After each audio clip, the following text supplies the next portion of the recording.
sebelum saya menyerahkan kepada pembicara Pak Hasyolan Sialdoho, saya perkenalkan bahwa beliau adalah pendiri Yayasan Pendidikan Talang Mamak Mandiri, dan beliau adalah juga pendiri Perkumpulan Teologi Mandiri Indonesia. Beliau mempunyai istri 1 dan 2 orang anak.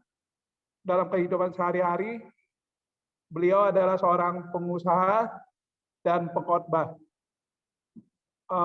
Untuk penanggapnya,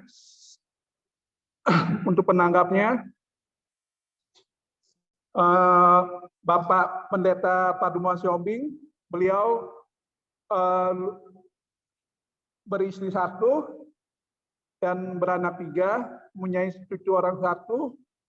MA-nya diambil dari Universitas Korea Selatan dan MAG-nya diambil di UGM. Untuk tempat dan waktunya saya persilahkan untuk Pak Pendeta Hasyolan.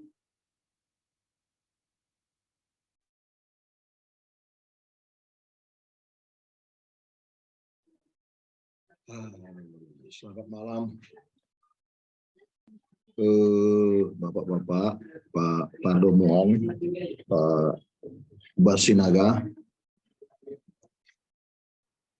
Kita cuma 4 orang ya. Halo? Halo ya. 4 orang on the spot tanpa editan ya. Iya betul. Nah, kalau Zoom gini udah pasti on the spot dan tanpa editan. Gimana lah, saya mau men-sharingkan, ya kita ngomong-ngomong aja lah, aku pikir cuma 4 orang kita. Jadi ya tema ini saya dirikan 1 Juni 2022. Saya pikir inti-intinya aja, karena layar di sebelah juga tadi saya sambil kuliah, makanya agak terlambat juga. Dan yang kedua, saya belum SH itu, Jonathan. Lagi kuliah hukum. Nah, kuliah hukum. Belum SH. Akan ke sana lah nanti ya. Jadi 1 Juni kita dirikan, tujuannya itu ya merangkul semua pemikiran teologi, karena dalam teologi itu kan tafsir. Saya berpendapat di sana itu tidak ada kebenaran mutlak. Jadi kalau ada teolog atau yang memiliki gelar teologi yang mengatakan bahwa tafsirnya paling benar, ya harus belajar sama Imam Al-Syafi'i yang punya adigium, kauli sawabun, wayah tamilu kataun, wa kaulu gairi kataun, wayah tamilu syab. Artinya pendapatku benar, tapi mengandung kesalahan karena aku manusia. Pendapat orang lain salah, tapi mengandung kebenaran. Kenapa disalahkan? Itu gengsinya ilmu, kira-kira kayak gitu ya. Jadi kita rangkul lah semua teologi ya, karena tidak adalah teologi yang mengajarkan berbuat baik dan tidak ada teologi yang mengajarkan berbuat jahat, melakukan hal yang tidak benar, itu tidak ada. Semuanya pasti mengajarkan yang baik. Namun teologi itu akan menjadi jahat kalau dia mulai merendahkan, menjelekkan pemikiran-pemikiran orang lain yang akan menghadirkan keributan, karena Allah sendiri tidak seperti itu sifatnya. Lalu yang kedua, tujuan kita itu memberikan apa ya, kita menggunakan istilahnya keadilan sosial. Kalau bahasa doktrinnya kan berkat. Dalam konteks teologi yang mandiri ini saya tidak akan menggunakan bahasa-bahasa doktrin, saya akan selalu menggunakan bahasa-bahasa nasional. Jadi kami memilih keadilan sosial kepada hamba-hamba Tuhan, gembala ya, gembala-gembala tentunya, guru-guru agama tapi honorer yang mengabdi daerah. Lalu pendeta-pendeta Buddha, Hindu, Islam, guru ngaji, ustadz, marbot, pasti harus yang mengajar atau mengabdi di daerah 1 bulan 500.000 selama 12 bulan. Nah, tujuannya yang berbagi saja supaya mereka tahu bahwa ada kelompok Kristen yang memikirkan semacam itu. Tidak ada unsur-unsur mereka harus jadi Kristen atau apa, nggak ada. Hanya berbagi saja. Kira-kira itu secara teologianya saya tidak usah kembangkan lah. Kita diskusi-diskusi aja lah. Ngomong-ngomong. Itulah sekelumit tentang tema ini. Gitu aja, Jonathan. Oke. Apakah ada, maksudnya apakah ada landasan teologinya gitu, maksudnya dari visi tersebut? Misalnya yang terinspirasi dari Pak Pendeta. Ya, landasan teologi itu saya coba bangun Matius 22 ayat 37 sampai 39. Yesus berkata mengasihi Allah dan mengasihi sesama. Jadi saya mencoba mengartikan mengasihi Allah. Allah itu dengan baik, dengan benar itu harus mengasihi sesama. Tidak hanya dari rutinitas ibadah yang dibentuk oleh manusia. Jadi harus mengasihi sesama. Nah, itu landasannya. Terus mengapa Pak Pendeta mesti namanya teologi mandiri Indonesia? Kan sebenarnya kan kita kan ada juga kebanyakan kan selama ini kan kita kan adopsi dari dari luar. Mengapa mesti namanya Mandiri Indonesia gitu? Kemerdekaan Republik Indonesia, ya, dulunya kan dijajah Belanda, penduduk Nusantara. Ya. Indonesia tidak pernah dijajah oleh Belanda. Yang dijajah Belanda itu adalah Nusantara. Dari dua kata Nusa dan Antara. Indonesia tidak pernah dijajah oleh bangsa manapun.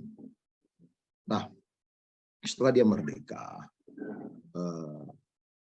pemikiran-pemikiran teologi yang ada di Indonesia yang selama ini mewarnai penduduk Nusantara yang telah sepakat menjadi Indonesia sejak 17 Agustus 1945, pemikiran-pemikiran agamanya, teologinya itu berasal dari luar negeri. Kita harus mengakui bahwa pemikiran itu yang ada di seluruh Indonesia, bicara dengan kekristenan. Lalu pemikiran-pemikiran itu dibuat oleh orang-orang luar negeri yang tidak mengenal Undang-Undang Dasar 1945, tidak mengenal Pancasila, tidak mengenal Bhinneka Tunggal Ika. Mereka hanya membawa tafsir hasil pemikiran yang ada mungkin di Amerika, mungkin di Eropa, atau sebagian dari Yahudi. Nah, jadi saya mencoba mengajak beberapa teman yang bisa sepaham untuk membangun teologi yang mandiri berdasarkan Yesus Kristus. Nah, jadi budaya-budaya bangsa kita, ya coba kita bangun teologi dari situlah. Karena pemikiran saya, nasihat-nasihat Amsal tidak ada bedanya sama nasihat-nasihat orang Batak. Karena nasihat Amsal itu perihal kehidupan di bumi ini ya. Saya pikir nasihat orang tua-tua Batak juga banyak yang bagus. Tua-tua Jawa banyak yang bagus, cuman tidak terkanonisasi dalam Alkitab. Nah, itu dia.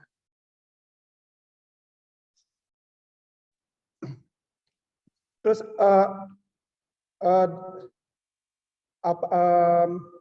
apa hambatan utama dalam mengembangkan teologi mandiri ini, Pak Pendeta? Sejauh ini karena masih baru, kita belum menemukan hambatan yang begitu berarti. Untuk pemikiran, saya pikir karena kita merangkul semua teologi ya, karena pemikiran-pemikiran itu pasti berguna pada zamannya, ya kita rangkul aja semua. Selama teologi itu tidak mengajar, mari kita mencuri, mari kita membunuh. Selama teologi itu mengajar berbuat baik, saya pikir tidak ada masalah sama kita. Nah, perihal pengumpulan dana, ya untuk sementara ini masih dari kita lah, pengurus-pengurus. Kita sudah support 20 tokoh agama. Nah, hari ini saya lah karena saya yang ini dulu, tambah lagi 10. Jadi sampai akhir Agustus kemarin sudah fix 20, karena puji Tuhan ada keadilan sosial yang nambah lah. Saya tidak menggunakan kata berkat, itu bahasa doktrin. Kita tambah 10, kenapa belum kita transfer dari pagi? Karena masih verifikasi, benar enggak dia ini jero Hindu ya, karena belum ada videonya. Ternyata memang Bapak Made ini handphonenya bukan Android, jadi tak bisa kirim video. Nah, ini baru dapat sore tadi, jadi kita fix. Ada juga pendeta yang baru pindah dari Singkil ke Samosir. Ya, saya verifikasi lah, jangan sampai uang kita yang sedikit ini salah sasaran. Ke depan ya harus sebanyak mungkin. Memang mencari ustadz yang lebih sulit. Cari gembala banyak kali. Itu, Jonathan. Mau bertanya?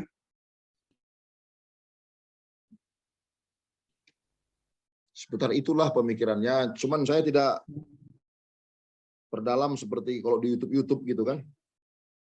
Nah, memang saya ada hasrat juga sih untuk menyeminarkan ini di kota-kota Indonesia. Semoga lah ada waktu. Sebab teologi itu kan harus ini ya, menghadirkan kedamaian, harus mendukung cita-cita kemerdekaan Republik Indonesia. Kalau kita melihat, jangan-jangan kita sudah lupa apa itu cita-cita kemerdekaan Republik Indonesia yang tertuang dalam pembukaan Undang-Undang Dasar 45 alinea keempat. Kita lebih hafal apa kata si Calvin, apa kata si Armenian, kita lebih hafal apa kata si Arius, Athanasius. Jadi kita hampir lupa budaya kita, hampir lupa perjuangan, ya. Jadi kita pun secara tidak sengaja memastikan pahlawan-pahlawan nasional itu yang berjuang mempertahankan tanah air mereka masuk neraka karena tidak Kristen, lalu penjajah yang sudah melakukan kejahatan kemanusiaan karena Kristen masuk surga. Nah, hal-hal begini merusak logika berpikir saya. Jadi saya mencoba membangun apa yang saya yakini dengan segala ya hal-hal yang bisa mungkin kontra sama orang yang sudah mewarisi pemikiran-pemikiran itu.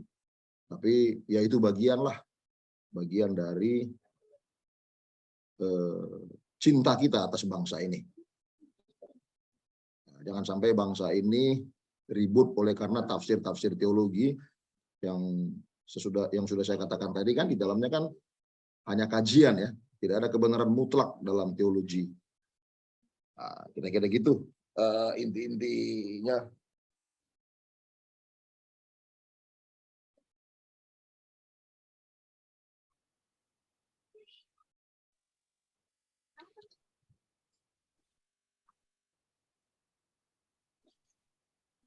Ini tetap on the spot tanpa editan ini ya? Iya, iya. Terus adakah ancaman-ancaman dari pihak yang itu yang nggak suka Pak Pendeta? Sejauh ini belum ada. Ya kita berharap kalaupun ada ancaman pasti dia belum paham. Ya kita mencoba menjelaskan. Sejauh ini sih belum ada.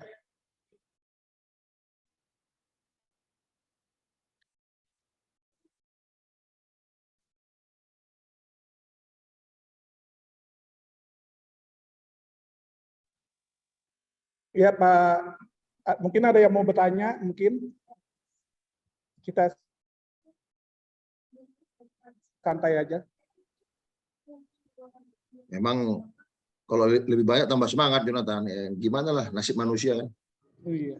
Udah aku siapkan sih ini 60 lembar.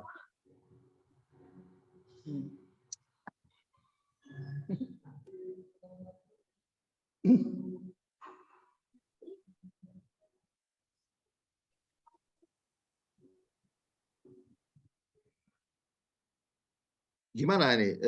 Sedikit tahu rasanya apa itu gimana idenya nih? Aku juga kaget-kaget yang kau hubungin dulu tuh kan. Oh, jadi jadi iya aja. lupa jadwal ada kuliah juga. Iya. Jadi tahu sedikit rasa tahu semua ini kan Prama kan idenya kita ini sebenarnya idenya tuh Prama kita kan mau mengapresiasi hamba Tuhan nih. Hamba Tuhan.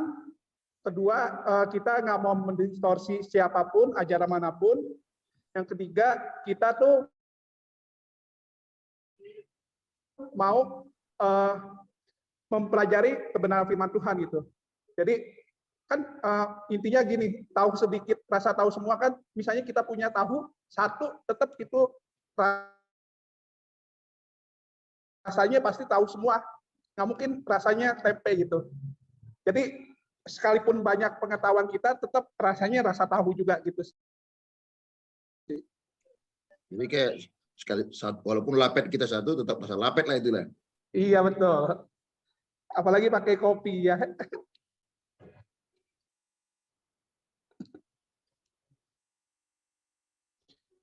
Ya mungkin Pak Bas bisa bicara karena idenya sih dari Pak Bas juga sih. Oh, idenya dari saya. Ini lempar tanggung jawab Bapak Agus ini. Oke, terima kasih. Izin off kamera Pak, lagi di luar juga. Gelap juga. Mungkin mau menanggapi statement apa tadi aja. Hanya saya tertarik memang sebenarnya dengan universalisme. Kita bicara tentang kasih, kita bicara menerima. Tapi kalau kita lihat pada kenyataannya, apalagi saya berada di lapangan Pak, ternyata memang ada kelompok-kelompok yang tidak bisa menerima keberagaman kan gitu. Nah, jadi sebenarnya kalau dari sudut pandang program ini yang sedang Bapak canangkan tadi, mereka ini memang akan dicoba dirangkul atau bagaimana gitu Pak kira-kira? Atau ya dianggap ya sudahlah mereka jalan sendiri, kami jalan sendiri kira-kira. Ya, kita hanya menjalankan apa yang kita yakini dengan perbuatan. Kalau orang mau terangkul, puji Tuhan. Kalau tidak terangkul, nggak apa-apa. Jadi kita tidak bisa memastikan bisa merangkul orang.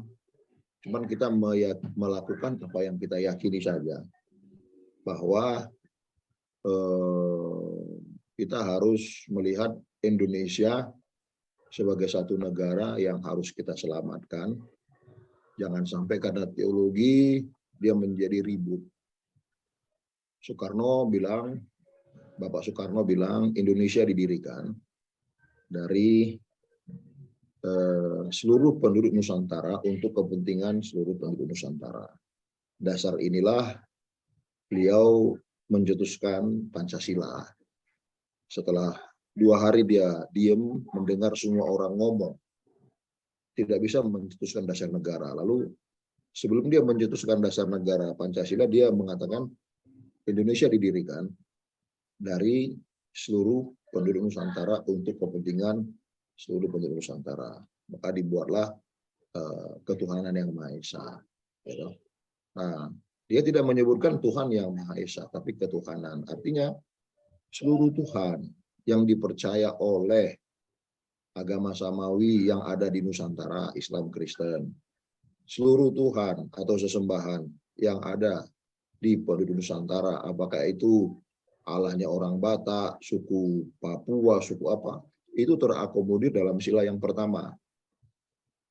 Nah, ketika masuk ke ranah teologi, agama-agama samawi ini sangat mendominasi karena mereka punya kitab suci, gitu. Lalu mereka mulai merumuskan bahwa Tuhan yang Maha Esa yang dimaksud di situ adalah Allahnya kami dalam Yesus Kristus, kata orang Kristen. Yang Islam juga mengatakan demikian. Nah, sebetulnya Bung Karno tidak pergi ke sana sebetulnya. Jadi pemikiran-pemikiran teologi itulah yang membuat jadi rame. Nah, jadi kemanusiaan yang adil dan beradab itu mengacu kepada ayat emasnya Bung Karno. Indonesia didirikan dari seluruh penduduk Nusantara untuk kepentingan seluruh penduduk Nusantara. Nah, jadi kita harus melihat sebagai orang Kristen bahwa Indonesia ini sebagai bangsa yang harus kita layani. Itu intinya. Jadi kita rangkul orang, enggak juga sih. Kita lakukan aja apa yang kita yakini. Kalau orang sependapat dengan kita, oke. Kalau enggak, ya enggak apa-apa. Kita tetap melakukan apa yang kita yakini, itu aja. Jangan membiarkan mengambang apa yang kita yakini tanpa kita eksekusi. Gitu Pak Sinaga. Saya mau nanya Pak Pendeta, bagaimana apakah bagaimana awal-awalnya pertama untuk mengajukan program ini, karena kan takutnya orang berpendapat bahwa ini pengkristenan gitu. Itu Ya. aja. Kita membuktikan bahwa kita tidak mengkristenkan. Kita buktikan itu. Dan juru-juru pendeta Buddha, Ustadz Marbot yang kita bantu, setiap kali kita ada acara, kita kasih linknya.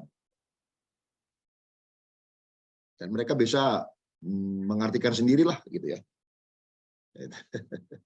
Kita pastikan itu tidak mengkristenkan.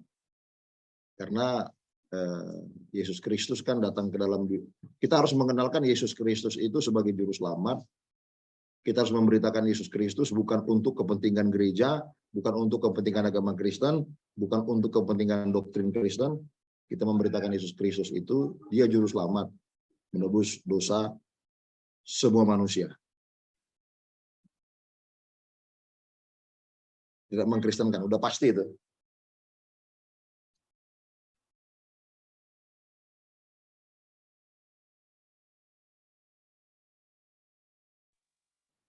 Ya, mungkin Pak Herbert mau nanya.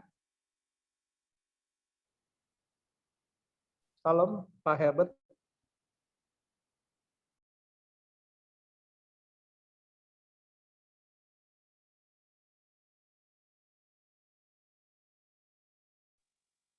Izin Pak, boleh tanya lagi? Tadi Bapak bilang tentang menyampaikan Yesus Kristus Juru Selamat. Pada akhirnya ketika kita bicara Yesus Kristus sebagai Juru Selamat, bukankah ini sudah bicara eksklusif, sudah spesial gitu? Artinya ini sudah jelas membawa perbedaan kan pada banyak orang tadi. Bagaimana sebenarnya target, apa hanya sekedar perbuatan kita saling menolong gitu saja yang mau dicapai, atau memang supaya orang ini kenal Yesus benar-benar gitu Pak? Pencapaian yang ditargetkan gitu Pak. Ya, bagi kita Yesus itu adalah keunggulan dan keunikan yang tidak dimiliki dalam kepercayaan-kepercayaan lain. Nah, hanya bagaimana kita menyampaikan Yesus Kristus ini untuk kepentingan mereka, bukan untuk kepentingan agama Kristen. Dasar berpikirnya adalah kami atau saya secara khusus, Yesus Kristus itu dia disebut juru selamat. Dalam hal apa? Ini yang belum detail sebetulnya dalam pemikiran saya dulu. Sekarang saya sudah detail. Nah, orang setuju ya boleh, enggak ya enggak apa-apa. Dalam pemikiran saya, Yesus Kristus ini menebus dosa turunan semua manusia, Kristen atau bukan Kristen, percaya atau tidak percaya. Pokoknya selama dia manusia, dosa turunannya itu ditebus oleh Yesus Kristus. Apakah dia percaya atau tidak.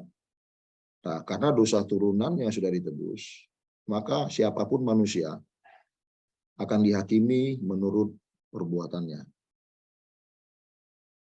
Itu yang saya yakini sekarang. Jadi saya akan mencoba memberitakan Yesus juru selamat. Dalam hal apa gitu. Nah, kalau mau pergi ke teologianya kan kita diselamatkan oleh karena kasih karunia. Oke, apa sih kasih karunia? Nah, banyak kita membahas kasih karunia itu kan dari teks. Kalau saya malah nggak dari teks. Pergi ke dalam Kejadian 1, 2, dan 3. Kejadian 3 ayat 1 sampai 7, Adam kan berdosa. Nah, Kejadian 3 ayat 15, itulah kasih karunia, pemberian Allah kepada manusia yang tidak pernah diminta oleh manusia, tetapi Allah tidak pernah memaksa manusia untuk menerimanya. Apa itu? Kejadian 3 ayat 15, di mana Allah merencanakan untuk mengutus anaknya ke dalam dunia. Tidak ada yang meminta, tidak ada yang berdoa supaya Bapa mengutus putranya ke dalam dunia ini. 100% inisiatif Allah. Itu dalam perspektif saya perihal kasih karunia. Tujuannya apa? Menggantikan posisi Adam, menebus dosa turunan manusia. Itu. Jadi siapapun manusia, dosa turunannya sudah ditebus. Karena manusia tidak melakukan dosa yang diperbuat oleh Adam. Boro-boro melakukan, mendengar saja tidak kan? Jangan makan buah pohon pengetahuan yang baik dan yang jahat. Jangankan kita, anaknya kandung langsung aja si Kain tidak mendengar perintah Kejadian 2 ayat 15 sampai 17 itu kan, apalagi kita. Kira-kira gitulah. Jadi kita memberitakan Yesus Kristus itu jadi juru selamat, bukan Tuhannya orang Kristen. Coba apakah saya terlalu ini dengan mungkin selama ini kita memberitakan Yesus Kristus itu untuk kepentingan gereja, untuk kepentingan agama Kristen, untuk kepentingan kemenangan doktrin Kristen. Apakah itu yang Bapak rasa atau bagaimana? Kalau saya merasa demikian selama ini. Gitu.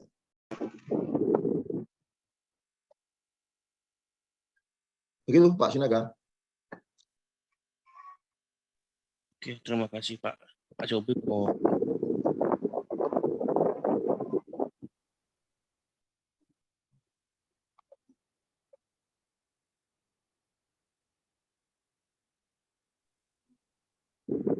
Ya, Pak Gemuan, atau kita panggil Opung Ocel deh. On the spot tanpa editan. Oke, selamat malam Bapak-Bapak, khusus untuk Bapak pembicara, Bapak Hasiholan Sihaluho. Saya sudah mengenal dengan baik apa yang ada di dalam pikiran Bapak dari tulisan-tulisan Bapak. Ya, saya ikuti terus, bahkan kadang-kala saya kasih like ya untuk ungkapan-ungkapan yang menurut saya memang firm. Itu selalu biasanya saya berikan seperti love gitu ya, karena memang saya sendiri sangat merasa bahwa apa yang disampaikan, apa yang dipikiran dari Pak Hasiholan itu diwakili oleh pikiran saya atau mewakili pikiran saya. Baik, selamat malam Pak Bas ya, saya sapa kembali. Lalu selamat malam Pak Samosir ya, masih ada Pak Samosir di sini? Oke, lalu Pak Jonathan, terima kasih untuk undangannya yang kedua kali. Pertama sekali saya jadi pembicara akhir zaman. Waktu itu pesertanya saya ingat itu pertama sekali ya. Pak Bas nggak ada, kami ada, Pak Bas nggak ada, Pak Agus nggak ada, kami ada 9 itu. Lalu pembicara kedua kali saya bicara itu cuman 4 atau 5 begitu ya. Lalu setelah itu ada pembicara Pak Beni, lalu sekarang Pak Hasiholan. Oke, ya ini adalah siaran langsung on the spot tanpa editan. Itu adalah ikon saya. Jadi banyak orang bertanya apa maksudnya itu Pak kawan-kawan, isinya lalu percayalah. Tujuan saya sebenarnya dalam menyampaikan status saya supaya terkunci. Ya, itu kata kunci, terkunci. Bahwa orang sulit mengelak apa yang saya katakan. Baik, saya akan beri tanggapan kepada Pak Hasiholan tentang apa yang disampaikan. Ya, tema nih, teologi mandiri Indonesia. Ya, saya apresiasi sangat. Dan menurut hemat saya akan banyak orang mengekor ya jejak dari Pak Hasiholan. Ya, mungkin ini bagi studi agama-agama bukan sesuatu yang baru. Tapi bagi studi teologi ya, ini sesuatu yang masih fresh. Karena kalau studi agama-agama ya, kebetulan saya magister agama saya dari UGM, studi agama dan budaya, kami mempelajari agama dengan baik. Ya, semua agama. Dan apa yang disampaikan oleh Pak Hasiholan, ya, saya catat di sini beberapa poin. Jadi ajaran atau tafsir itu kajian, ya, itu tidak ada yang firm. Percaya deh. Kenapa saya katakan tidak ada yang firm? Sebab kalau semua percaya bahwa tafsirnya paling benar, maka tidak ada tafsir yang salah. Maka selalu saya katakan kepada mahasiswa saya, ya di masa kuliah teologi agama-agama, sebenarnya kalau ada orang ya berbeda tafsir dari satu kitab dengan sumber yang sama, yaitu Alkitab, hanya dua kemungkinan. Pertama, Alkitabnya salah. Yang kedua, orang yang menafsirkan ya itu juga salah. Nah, apa artinya? Nggak mungkin ya semua orang dalam hari ini konteksnya teologi ya, tafsirnya sama, nggak mungkin. Ya padahal dari sumber yang sama. Makanya kalau dipilih apakah Alkitabnya yang salah atau orang-orang penafsirnya yang salah, saya pilih yang kedua. Karena memang memahami keutuhan dari isi Alkitab itu it is impossible, tidak mungkin ya. Tidak mungkin, itu sebabnya kan dari abad ke abad kan selalu ada perdebatan doktrin. Makanya saya setuju sekali ya bahwa semua ajaran, semua kajian, semua tafsir itu tidak ada yang firm. Ya, nggak bisa orang mengklaim saya paling benar. Itu subjektif sifatnya, dan setiap orang kalau subjektif berarti semua jadi objektif. Jadi semua jadi benar. Lalu yang kedua, tadi Pak Sihalo bicara tentang keadilan ya, dan sebenarnya ini natsnya betul lebih tepat Matius pasal 22 ayat 37 sampai 40. Dan saya selalu katakan bahwa pesan Yesus ini ada pesan universal. Ya, ini bukan pesan khusus agama tertentu karena Yesus kan bukan orang Kristen ya. Yesus sendiri dengan agama yang membesarkan di agama Yahudi, dia kan bertolak belakang. Karena banyak hal yang tidak sesuai dengan apa yang diajarkan oleh Yesus. Sebab Yesus manusia ya dalam inkarnasinya sebagai Allah, tetapi karena dia adalah Allah, maka sangat mustahil ya untuk dipahami oleh termasuk ya ancestornya, termasuk nenek moyangnya. Dan juga termasuk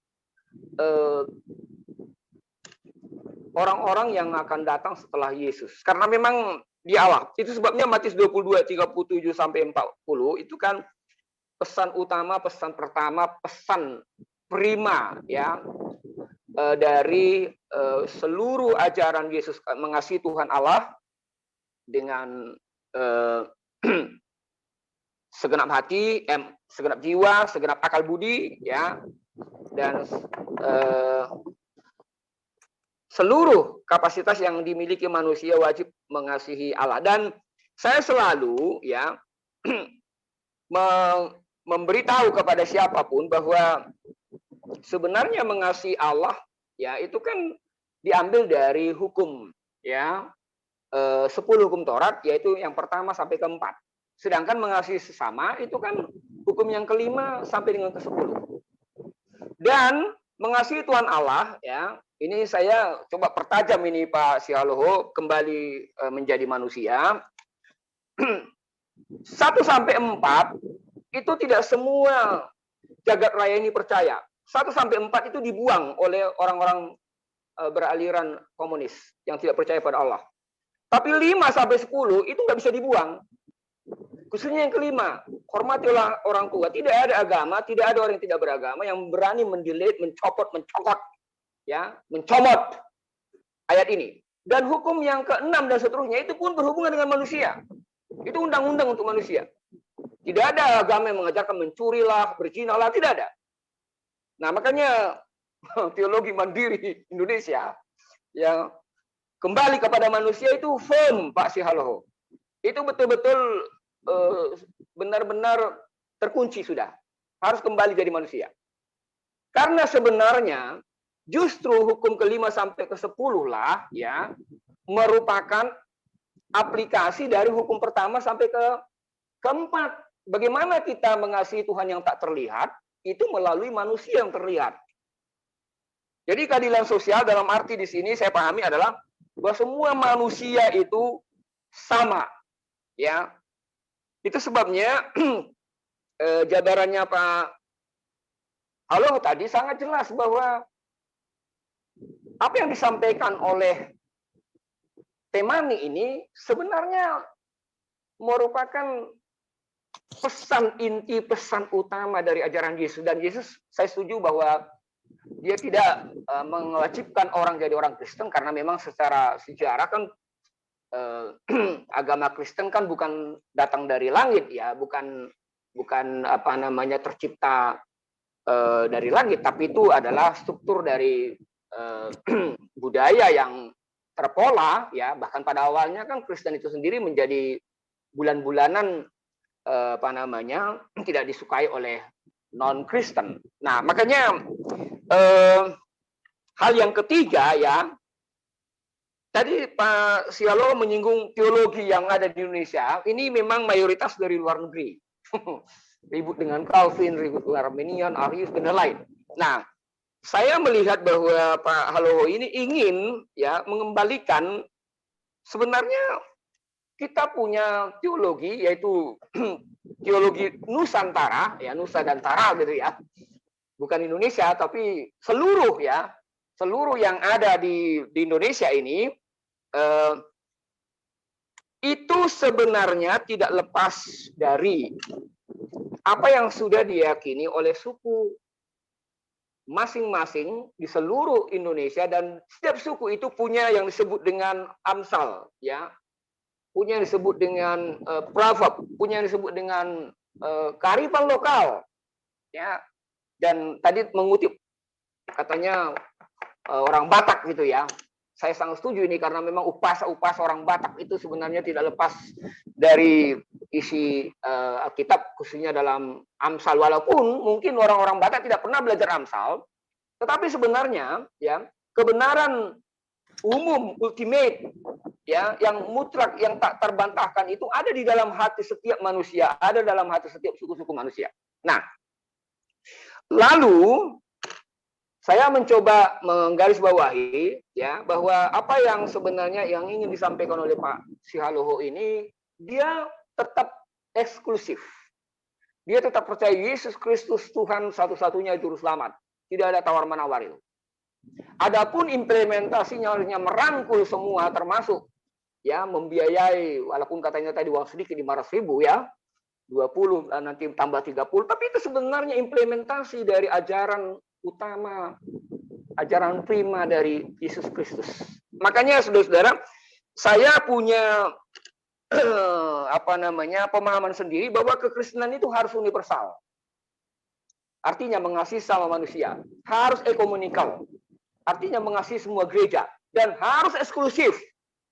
Artinya hanya Yesus satu-satunya juru selamat. Nah, pada saat sampai di titik itu, sebenarnya apa yang mau dijabarkan oleh Pak Sihaloho yang sudah mau dilakukan ini, ya. Karena tadi pesan Pak Sihaloho kan jelas, mereka mengundang tetap orang-orang yang disponsori itu, dan secara tersirat deh, nggak usah tersurat, itu jelas kok. Warna Kristus Yesus, bukan kekristenan, ya, warna Kristus Yesus itu jelas. Nah, makanya saya ingin berkata begini, saya bukan seorang nabi dan tidak bernubuat, ya. Ke depan program proyek seperti Temani ini akan menjadi hal sesuatu yang baru, bahkan menjamur. Bahkan saya pernah berkata bahwa sekolah teologi di Indonesia suatu saat akan stuck dan masuk kepada sekolah agama-agama yang di dalamnya lebih menekankan kebenaran universal. Nah, tentunya kita-kita yang ada di dalam Kristus Yesus, bagaimana kita membalut ini, bagaimana kita meramu ini, bagaimana kita tetap tampil dalam wajah manusia, tetapi ajaran Kristus Yesus itu mengendap, mendaku, bahkan menjadi bagian dari diri kita sebagai penyampai. Nah, saya belajar agama-agama 2 tahun di UGM dengan berbagai profesor, dengan berbagai tokoh dari masing-masing agama. Agama Yahudi diajar oleh asli Yahudi, ya, dari Yahudi. Mereka rekrut orang Yahudi, profesor dari sana, lalu di sini 2 minggu ya, jadi apa namanya itu kuliah intensif begitu. Lalu yang Hindu juga seperti itu, yang Buddha juga, yang Konghucu juga, ya. Tentunya Katolik Kristen, Islam sendiri, ya. Betul-betul kita belajar dari sumber aslinya. Jadi bukan orang Kristen mengajar Islam, bukan. Atau orang Islam mengajar Kristen. Nanti itu apa namanya avatar dari subjektivitasnya itu nggak mungkin dihindari. Tapi kalau dari sumber asli kita terima, maka agama itu menjadi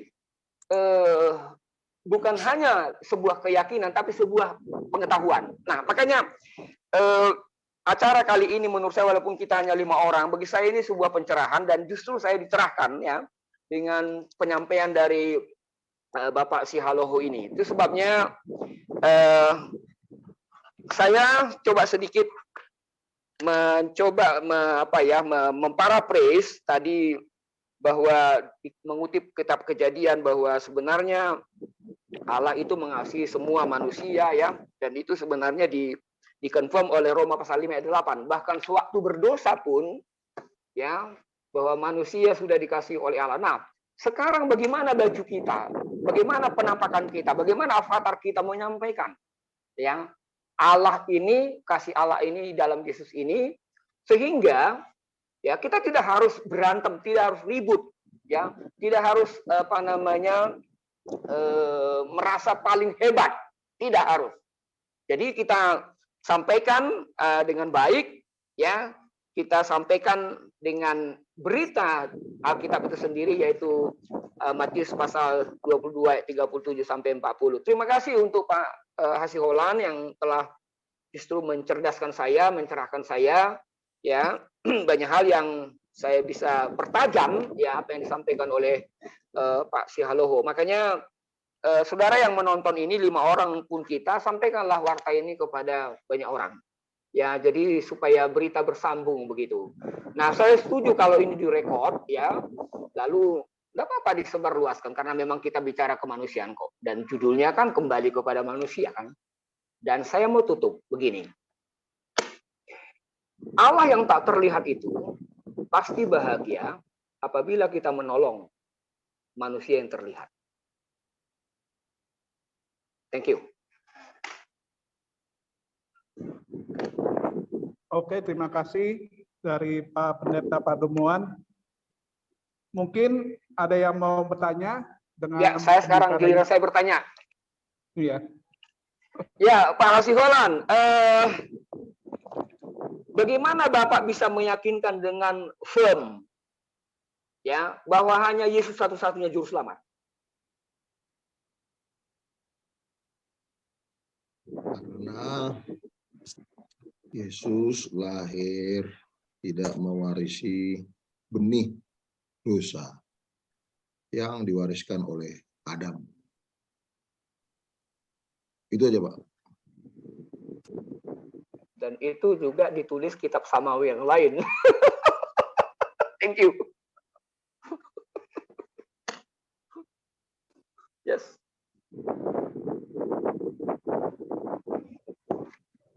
Ya, mungkin ada yang mau bertanya lagi langsung pada pembicaranya.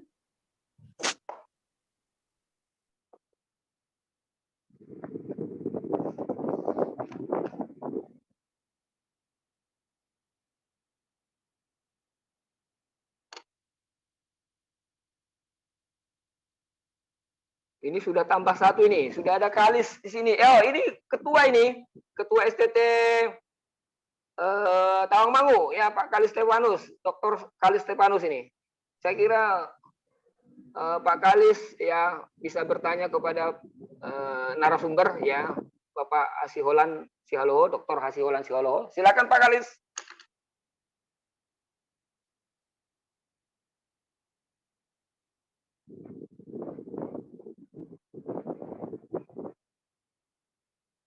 Halo Pak Kalis Stefanus, Rektor atau Ketua STT Tawangmangu. Selamat malam semua rekan-rekan. Selamat malam, Pak. Selamat malam. Selamat malam. Ya, puji Tuhan. Saya mengikuti aja nanti ini. Ya, mendengar, mendapatkan ilmu.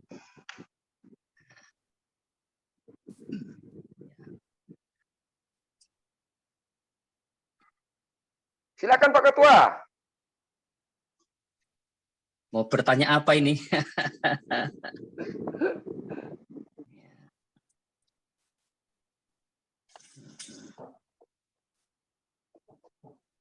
Ya, sementara belum dulu Pak Siombing. Saya ikut dulu mendengar.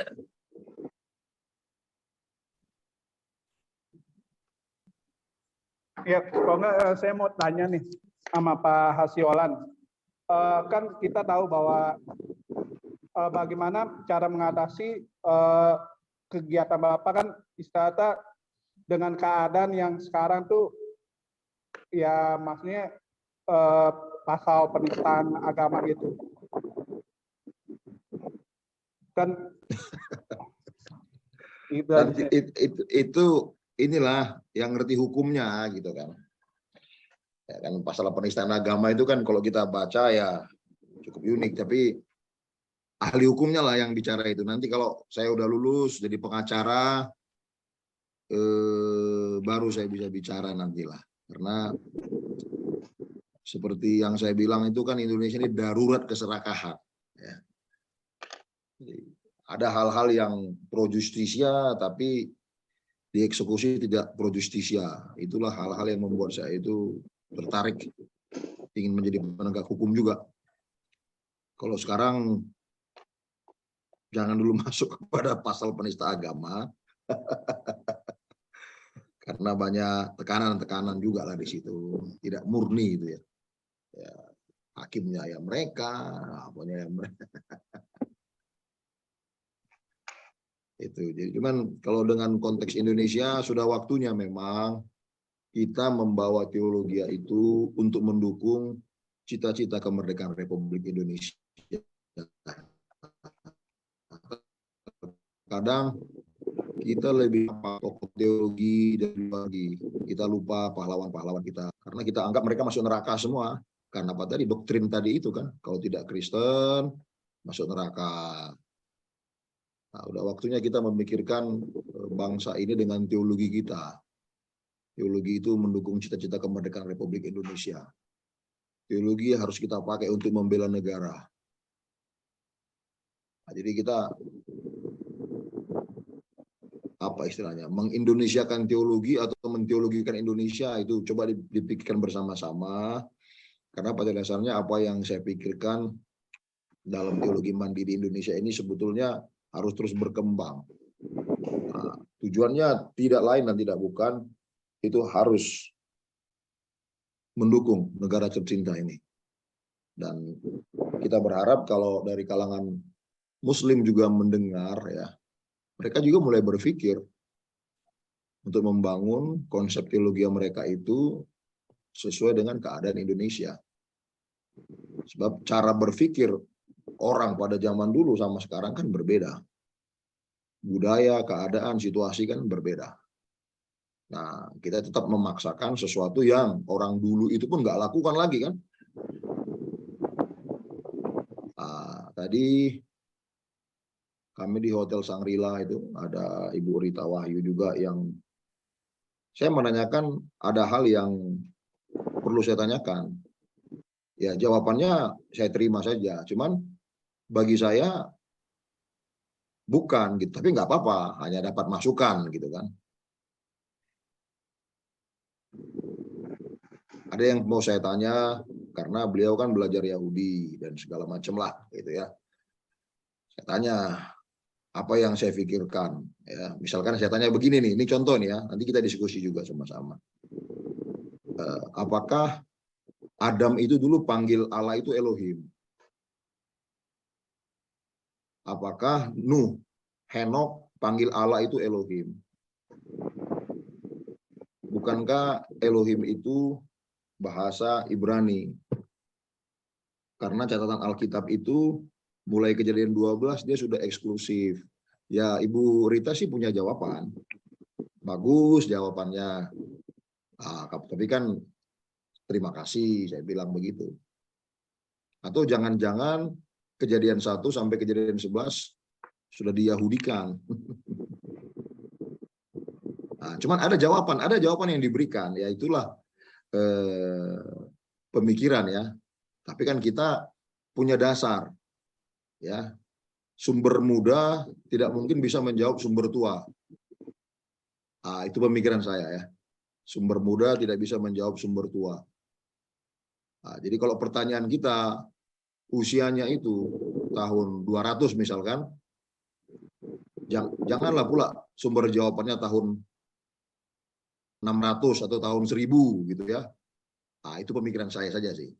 Jadi kalau pertanyaannya sekitar tahun 200, alangkah baiknya jawabannya itu tahun 199 misalkan begitu. Jadi kena. Nah, kira-kira gitu. Kan catatan Alkitab itu kan kalau kita membaca Nuh ya, itu Nuh cukup unik loh itu.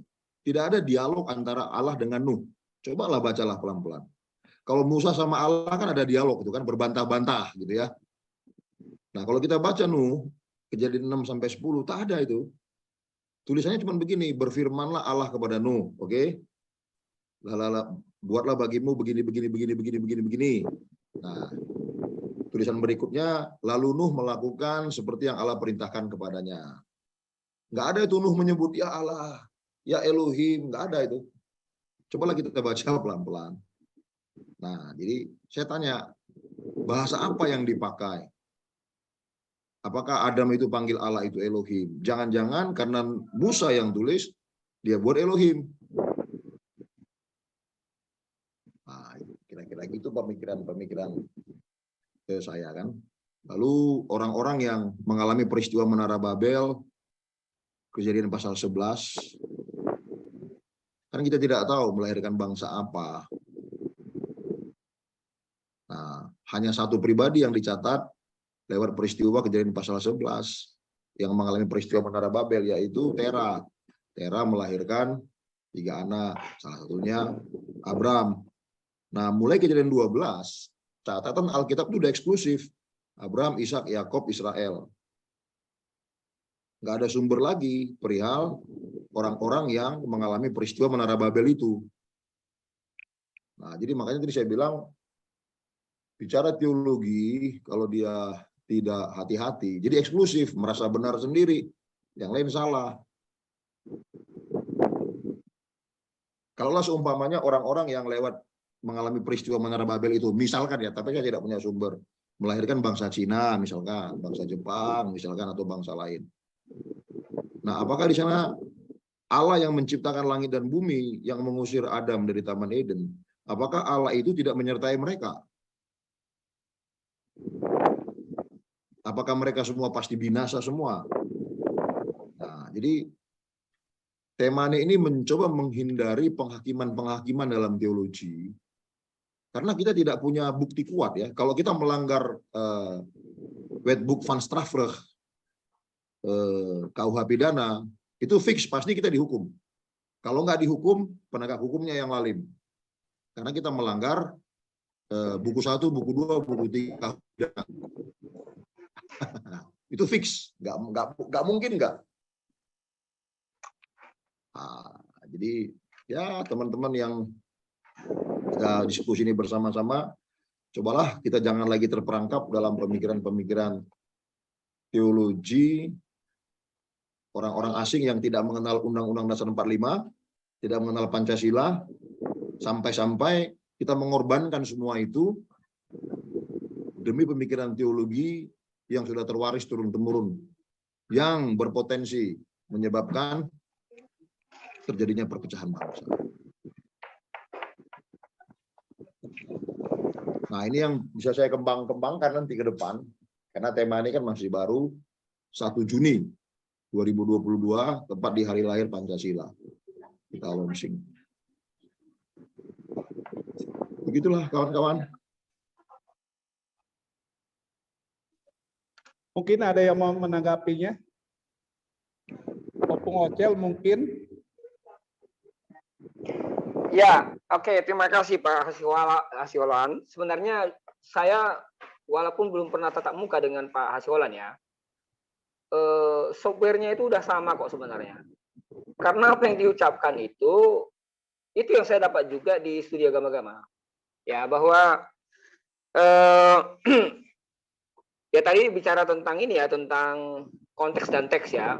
Seperti Pak Hasiolan berkata, seharusnya yang hidup tahun 200, yang komen itu yang tahun 199 lah, dekat.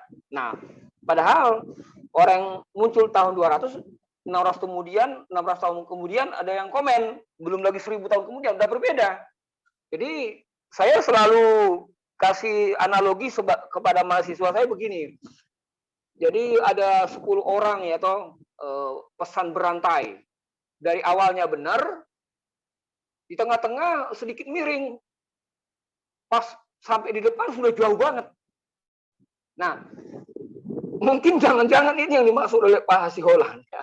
Sebenarnya berita yang disampaikan itu bukan seperti yang dipahami oleh banyak orang sekarang. Makanya perlu menggali kubur istilahnya. Nah, kalau saya mungkin pendekatannya begini. Apapun nilai-nilai kemanusiaan tidak pernah berubah dari dulu sampai sekarang. Nggak pernah. Karena manusia dulu sampai sekarang itu punya darah merah sama. Atau punya rasa sama, dicubit sakit. Makanya suatu hari saya posting sesuatu dan itu agak rame. Apakah Allah itu berbeda? Apakah Allah agama X sama agama B berbeda? Wah, itu rame. Lalu saya bilang, kalau berbeda, mengapa darah warnanya sama merah? Kalau sampai mengakui ada Allah lain, berarti ya toh Allah lain pun mampu membuat darah merah. Padahal kalau kita belajar dengan baik 10 hukum Taurat ayat 1 sampai pesan pertama sampai ke 4, saya mulai lagi ini ya. Itu kan sebenarnya akulah Tuhan Allahmu, jangan ada. Artinya kalau ada yang lain bukan Allah. Sebenarnya sangat mudah sekali. Ya, makanya teman-teman yang masih menganggap Allah agama Islam beda, agama Kristen beda, Hindu beda, Konghucu beda, aduh itu harus belajar agama-agama itu. Sebab sangat terkunci sebenarnya. Saya dengan ilustrasi darah itu, ya tidak ada warna darah biru kecuali itu hanya simbol, hanya sebagai ungkapan. Merah darah itu artinya bahwa pencipta sama. Makanya saya kembali tadi kepada apa yang dikatakan Pak Hasiolan tadi. Jadi kalau terjadi tahun 200 mestinya harus dekat. Artinya sebenarnya teks dan konteks itu tidak pernah terpisah. Jadi kalau kita mau memahami ya apa yang ditulis oleh Alkitab, ya tadi dibahas Kejadian pasal 1 sampai 11 itu sifatnya umum, 12 ke atas itu sudah eksklusif. Apakah mungkin tidak ada di situ orang Jepang, orang Cina, karena memang kan setelah pasal 12 nggak ada cerita lain negara-negara lain. Padahal sebenarnya kan kalau menurut sejarah justru Hindu itu ya itu kalau kita paralelkan itu tidak jauh beda dengan di zamannya Musa. Ya, tidak beda jauh itu zamannya Abraham, hanya sedikit selisih berapa puluh tahun begitu. Ya. Karena Hindu muncul itu kan yang terrekod agama-agama kan Hindu tahun 4000-an tuh. Ya. Jadi menurut hemat saya sih ya apa yang dikatakan oleh Pak Hasiolan itu perlu dikaji, diperdalam lagi. Ya. Jadi begitu Pak. Jadi saya jujur harus katakan saya sudah satu software dengan Bapak ya. Makanya kalau Bapak posting itu teologi apa tema nih ada Pancasila, ada rakyat Indonesia, ada pesannya Soekarno, saya geleng-geleng kepala. Ini kawan ini ya sebenarnya inilah yang diajarkan oleh para dosen-dosen saya ya khususnya sosiologi agama ya. John Titale itu adalah profesor saya ya yang yang terkenal di UKSW ya. Jadi beliau mengajar sosiologi agama, bahkan kalau beliau menggali tentang Kejadian pasal 1 sampai 11 dan 12 selanjutnya, wah ngeri-ngeri sedap itu. Itu akal-akalannya siapa sih Raja Daud itu katanya supaya nanti mengerucut kepada dia katanya. Nah, ini perlu mungkin dikaji ulang. Ya, jadi saya justru terinspirasi tadi. Apakah kejadian pasal 11 itu ya saat menarik Babel itu, ya toh, apakah di situ tidak ada turunan bangsa-bangsa lain? Karena setelah pasal 12 kan hilang semua. Ya masuk ke Abraham, Yakub 12 dan seterusnya. Setelah itu sudah nggak ada lagi. Nah, dari turunan-turunan inilah ya yang akhirnya ada yang menyelewengkan, ada yang jauh dari Tuhan dan seterusnya. Sekalipun kalau kita belajar Alkitab mulai pasal 11 kitab Kejadian itu, kan ada sebenarnya secara tidak tersurat tapi tersirat bahwa ada bangsa-bangsa lain yang sebenarnya dikatrol, ya diceritakan kembali di situ, tapi tidak dijelaskan eksklusif sebagaimana turunannya Abraham dan selanjutnya. Saya kira itu tanggapan saya. Thank you. Ya, terima kasih Opung Ocel. Mungkin ada yang mau bertanya atau yang mau menanggapi?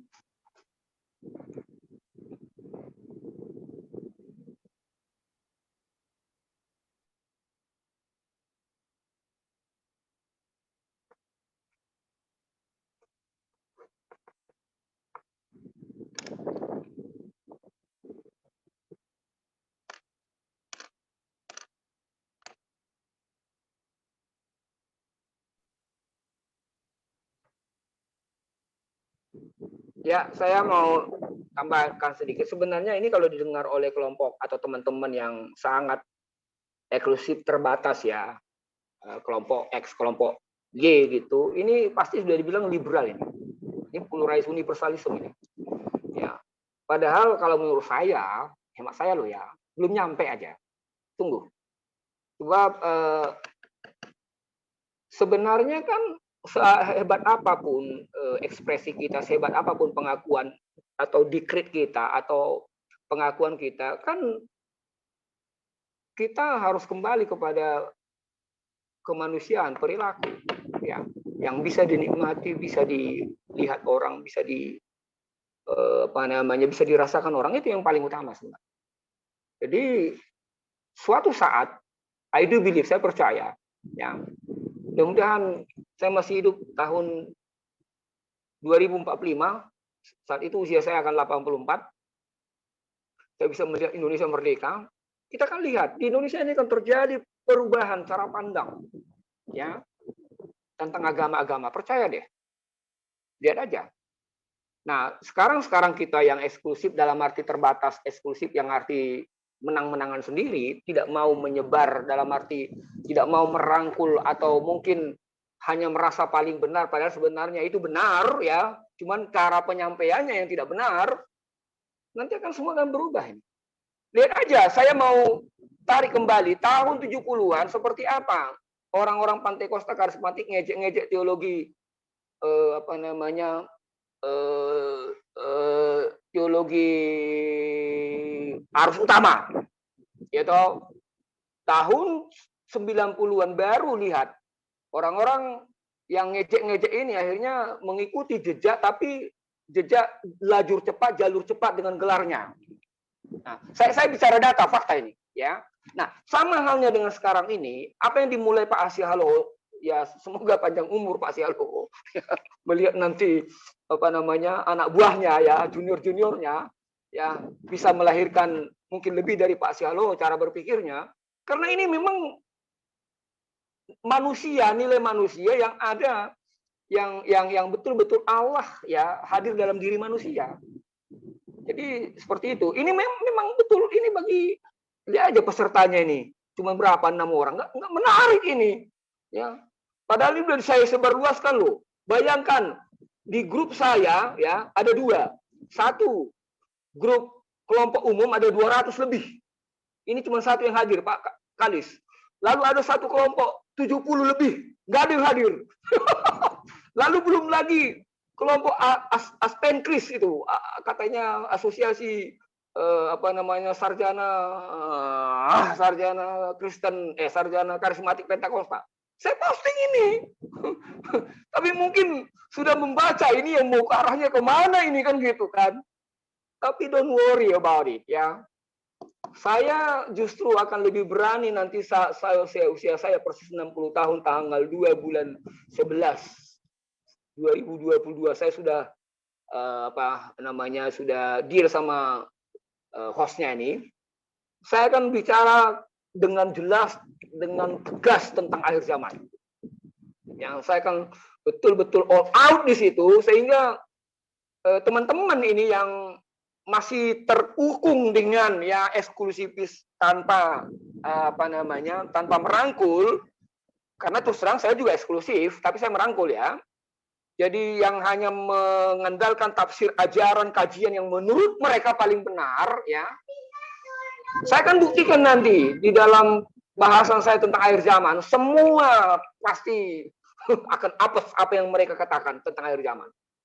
Karena kajian yang saya lakukan ini 40 tahun setelah saya mengenal Yesus tahun 1982, sekalipun saya belum pernah khotbah tentang akhir zaman. Karena sangat sederhana bagi saya. Kalau masih menunggu, ya, maka apa artinya Immanuel dan apa artinya Maha Hadir? Ya mungkin biasalah ya, biasanya kalau kita mengajarkan kebenaran di awal itu kering biasanya. Tapi lihat, sejarah sudah membuktikan Galileo berseberangan dengan gereja, ya ratusan tahun yang lalu. Baru setelah 300 tahun kemudian diakui oleh Paus, benar si Galileo. Itu hanya contoh. Dan banyak penemu-penemu termasuk teologi ya, yang pada awalnya tidak dihargai, dicaci maki dan seterusnya. Tapi apa yang dikatakan benar di kemudian hari. Karena dalam naluri manusia ya itu tertanam ya sebuah kebenaran yang tidak bisa dicabut kematian sekalipun. Itu sebabnya ada orang berkata kebenaran tetap kebenaran, yaitu sekalipun orang-orangnya berganti. Karena memang itu yang saya pahami dan itu yang menurut hemat saya yang tertulis dalam Alkitab. Nah, makanya ini mungkin masih ada 20 menit. Makanya Pak Hasiholan ya, saya secara pribadi confirm ya bahwa Bapak lanjut ini dan teruskan membantu para tokoh-tokoh agama. Ini untuk Pak Kalis sendiri ya, Pak Kalis mungkin Pak Stefanus pasti dengar. Ini mungkin kalau Bapak tadi sudah dengar atau mungkin tidak hadir pada waktu Pak Hasiholan bicara. Jadi pembicara ini membiayai ya semua pemuka agama apapun. Jadi kalau di teologi kan biasanya kita biaya orang-orang teologi kan, gitu. Jadi eksklusif sekali. Tapi teman ini ya, dan itu sudah terbukti bisa dilihat di postingannya ya, bahwa sampai hari ini sudah 20 dibantu, masih cari 10 orang yang akan membantu 30 orang dari agama apapun. Jadi Pak Kalis, kalau ada temannya Pak Kalis Ustadz ya, penyebar agama ya, bisa hubungi Pak Hasiholan ini. Kelompoknya akan membantu itu ya. Sebab mereka betul-betul memang membantu dari aspek kemanusiaan kembali kepada manusia. Thank you. Izin Pak, kalau ada teman Ustadz ya, Ustadz guru ngaji yang di daerah ya, yang di garis miskin, pokoknya kan kalau gembala sih banyak kali. Jero lebih banyak yang dari Hindu sudah ini, yang Ustadz yang masih kurang. Ada 10 yang malam ini akan kami transfer. Ini beberapa teman sudah cek, Bang sudah oke Bang, ini oke. Masih kurang 2 dari target 10. Ustadznya belum dapat nih. Tapi yang betul-betul inilah ya, umatnya itu biasalah gitu, guru-guru ngaji. Jadi kalau memang sampai nanti jam 9:30 yang ustadznya nggak dapat, mau nggak mau ya gembala lagi dimasukkan. Thank you. Oke, terima kasih. Mungkin ada yang mau nanggapin atau bertanya, saya persilakan langsung aja.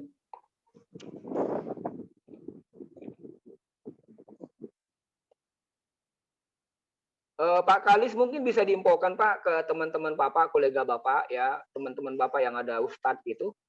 Ini Pak Hasiolan ini betul-betul serius. Ya, Pak Kalis kalau ada ya, siapa tahu ada apa namanya saudara atau keluarga gitu. Ya, Pak Sembing, terima kasih infonya. Nanti saya cari info. Kalau ada nanti saya infokan ke Pak Hasiolan. Pak Siulan. Ya, siap, nanti bisa saya minta kontak beliau. Iya Pak, terima kasih. Marbot, Ustadz, guru ngaji gitu kan. Marbot itu penjaga masjid ya Pak ya? Iya, yang hidupnya memang dari itu, pemberian jemaatnya itu. Ini lintas, bukan hanya lintas budaya, lintas agama ini sudah.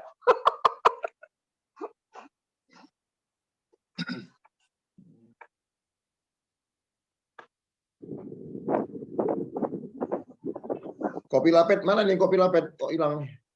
Ada. Ada ya. Iya. Tinggal di mana kopi lapet? Saya tinggal di Tangerang. Kayaknya kita belum pernah jumpa ya. Sering, saya kan sering ke MAG dulu. GSKI MAG. Tapi sekarang saya sudah evangelis. Evangelis, iya. Pak Asiolan, saya mau info ya. Cucu saya itu sekolah minggunya di MAG. Iya betul. Jadi kalau saya nggak ada pelayanan, Pak, kalau nggak ada jadwal, saya nongkrong itu ngedengeri apa babe itu ngoceh. Benar itu. Saya kadang-kadang saya geleng-geleng kepala, ini babe ini tujuannya kemana toh gitu. Tapi nggak apa-apa. Itulah keoriginalan beliau sebagai seorang dokter yang betul-betul mereka punya teologi beliau punya teologi yang unik. Dan saya hargai untuk itu karena memang itulah kedokterannya beliau. Jadi saya berulang kali itu duduk ya saya biasanya nggak di ini Pak, nggak di aula besar, itu yang di kecil-kecil itu karena cucu saya kan sekolah minggu tuh, gitu. Jadi ngikut sekolah minggu sekalian nongkrong lah di situ mendengar si babe itu, ya toh. Jadi istri saya juga saya bawa ke situ, ya. Jadi kalau nggak ada khotbah karena sudah firm bahwa anak saya sekolah minggunya di GSKI, it's okay. Ya itu aja Pak Asiolan. Tapi saya nggak pernah ajak Pak Asiolan di situ. Iya, sudah ini sekarang pekerjaannya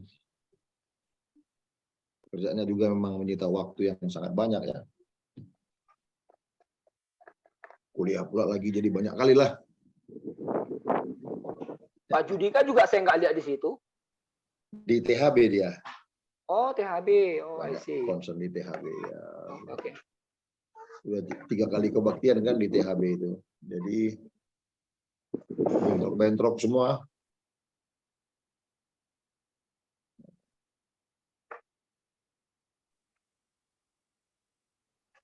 Oke,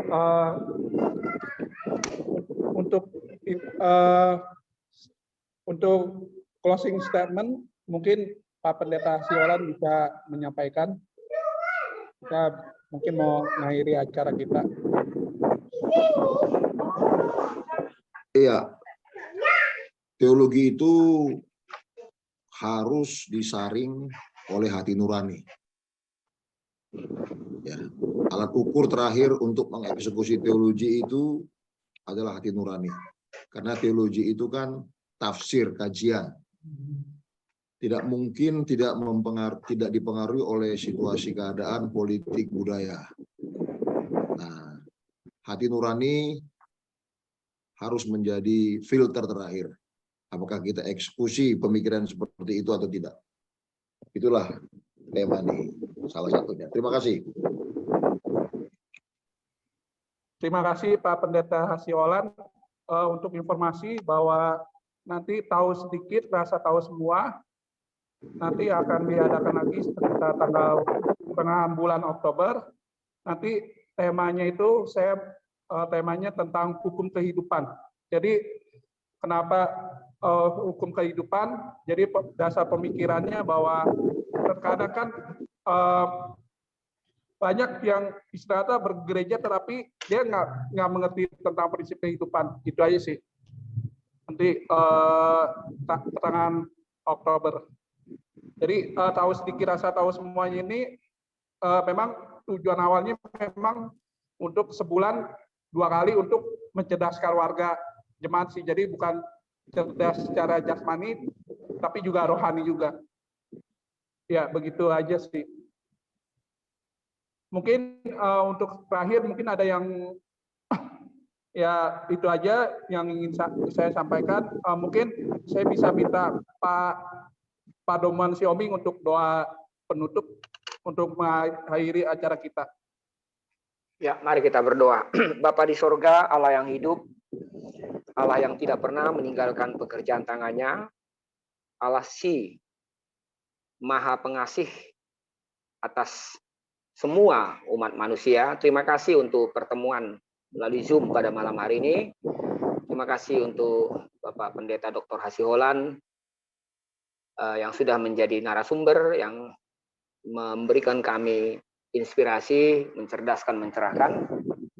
Bersyukur juga kepada teman-teman yang bergabung sehingga kami bisa berkenalan tatap muka, bahkan sebagian dari kami telah memberikan statement-statement untuk memperkaya di antara kami masing-masing. Terima kasih juga untuk Pak Agus Jonathan yang menjadi host dari Zoom ini dan akan terus berlangsung. Kiranya ke depan acara ini semakin banyak diminati orang dan pesertanya semakin banyak. Malam hari ini izinkan kami menutup mata kami sementara dan besok pagi bisa bangun sehingga bisa melakukan aktivitas masing-masing sesuai dengan kemampuan dan bagian kami masing-masing. Terima kasih Tuhan, Tuhan kami, Yesus Kristus Sang Juru Selamat dunia. Kami berdoa. Amin. Thank you. Semuanya. Sampai ketemu lagi semuanya. Sampai ketemu saudara-saudara. lagi semuanya. Terima Thank kasih. you. Terima kasih. Tuhan Terima kasih Pak memberkati. Hasolan, Tuhan memberkati. Iya. Yuk. Nanti